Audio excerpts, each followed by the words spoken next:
asosiy maqsad bir tarixiy ahamiyatga ega bo'lgan bugun voqeani guvoh bo'lib turibsizlar.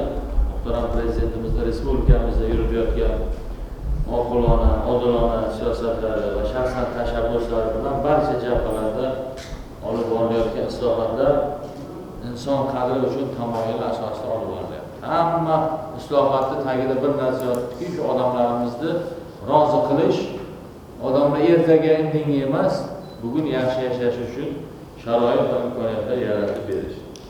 Yurtimizda har bitta fuqaromizning haqqi, huquqi, uning qonuniy manfaatlari qog'ozda emas, amalda himoya qilinib kelyapti. Islohotlar har bitta mahallaga, har bitta qishloqqa, har bitta xonadonga yetib boryapti.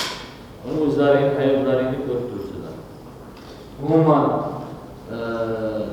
ta'kidlashimiz joiz, demak, har bir jabhada bo'lgani kabi yurtboshimizning tashabbuslari bilan o'zboshimchalik bilan egallab olingan yer uchastkalariga hamda ularda qurilgan bino va inshootlarga bo'lgan huquqlarni e'tirof etish to'g'risida qonun qabul qilindi. Mazkur qonun bilan fuqarolarimizni qiynab kelayotgan ko'p yillik muammolarimiz hal etilyapti. Shu davrgacha respublikamizda huquqiy hujjati yo'q yoki to'liq bo'lmagan yer uchastkasida uzoq yillardan buyon foydalanib kelayotgandi.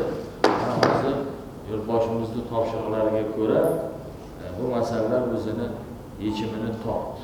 Qashqadaryo viloyatimizda ham mana xalq deputatlari viloyat kengashining qarori chiqib, viloyatimizdagi 18 nafar fuqarolarimiz demak uy-joylariga bo'lgan huquqlari rasman e'tirof etildi. Men shu uchun o'zim nomimdan ham, barcha mana shu yerda qatnashayotganlar nomidan ham sizlarni mana shunday nima deydi, o'zlaringiz uy-joylaringga haqiqiy mulkdor bo'lib shu huquqqa ega bo'lganliklaring bilan tabriklayman. Albatta o'ylaymizki, hali qiladigan ishimiz ko'p. 155 ming mana shunday odamlarimizni biza uy-joyga bo'lgan mulk huquqlarini tan olib e'tirof etishimiz kerak. Sog'liqni saqlashga bo'layotgan e'tibor, hammasidan ko'zlangan asosiy maqsad bitta, mana shu odamlarimizni rozi qilish, odamlarimizga xizmat qilish. Umuman kam ta'minlangan, ehtiyojmand, nogiron oilalar ham doim boshimizda e'tibor qiladi. Qancha davlat tomonidan, hukumat tomonidan amaliy yordamlar ko'rsatilyapti. Mana qonunni qabul qilinishi, sizlarni mana bir necha 10 yillardan buyon yashab kelayotgan uylaringga mana bugun haqiqiy mulk huquqini, egalik huquqini olishlaringni o'zi juda katta baxt. Men sizlarni mana shunday muvaffaqiyat bilan mana shu qonunni ijrosi ta'minlanib, mana shu huquqni qo'lga kiritganliklaringiz bilan shaxsan o'zim nomimdan, butun viloyatimiz xalqi jamoatchilik nomidan tabriklayman. Doimo sog' salomat bo'linglar, hech qachon kam bo'lmanglar.